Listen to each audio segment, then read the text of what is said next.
নমস্কার, সকলে কেমন আছেন? আরও একটা নতুন ভিডিওতে আপনাদের সবাইকে স্বাগত। আজকে চলে এসেছি কাতলা মাছের মাখা নিয়ে। অসম্ভব একটা সুন্দর টেস্টি রেসিপি, আপনারা অবশ্যই একবার ট্রাই করতে পারেন। চলো রেসিপির জন্য যে উপকরণগুলো লাগবে সেগুলো দেখে নেওয়া যাক। একটা বড় টমেটো, দুটো পেঁয়াজ বাটা ও 4-5টা কাঁচা লঙ্কা চেরা।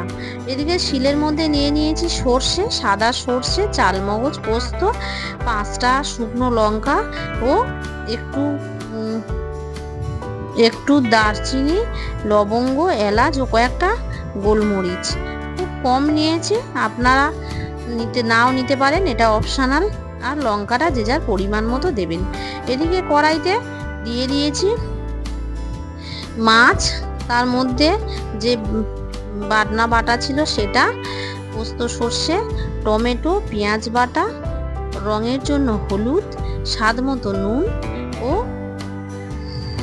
কালার হওয়ার জন্য লাল লঙ্কা দিয়ে দেবো। আপনারা অনেক কাতলা মাছের তরকারি খেয়েছেন, কাতলা মাছের ঝোল, কাতলা মাছের ভাপা, কাতলার কালিয়া, কিন্তু এটা একবার খেয়ে দেখবেন, অসম্ভব সুন্দর খেতে। ভালো করে একটু জিরে গুঁড়ো, ধনে গুঁড়ো, গরম মশলা দিয়ে ভালোভাবে নেড়ে চেড়ে নেবো, ভালোভাবে মেখে নেবো। সবগুলোর মধ্যে ভালো করে মাছগুলোর মধ্যে মশলা লাগিয়ে দেবো। বেটে রাখা জলটাও দিয়ে দেবো ওর মধ্যে, আর জল লাগবে না, ওই জলেই হয়ে যাবে, আলাদা করে আর জল দিতে হবে না। তারপরে দিয়ে দেবো লঙ্কাটা, সব কিছু ব্যালেন্স রাখার জন্য একটু চিনি। আপনাদের যাদের চিনির সমস্যা আছে, যারা চিনিটা কম দিতে পারেন বা স্কিপ করে যেতে পারেন।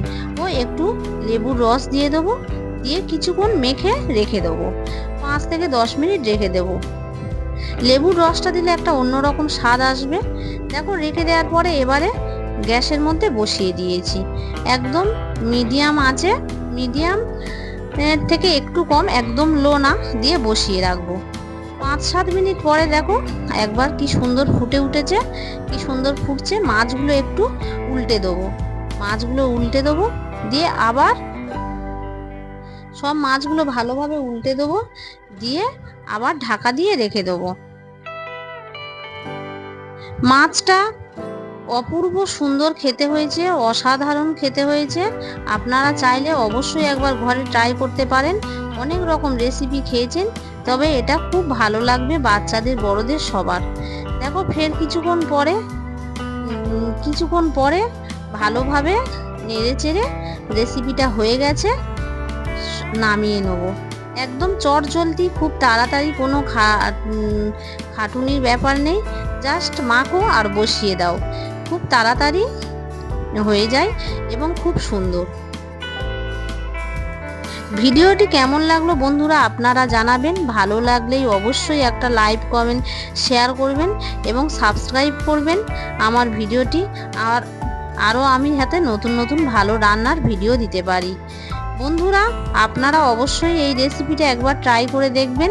অসম্ভব একটা ভালো সুন্দর রেসিপি। ভালো থাকবেন।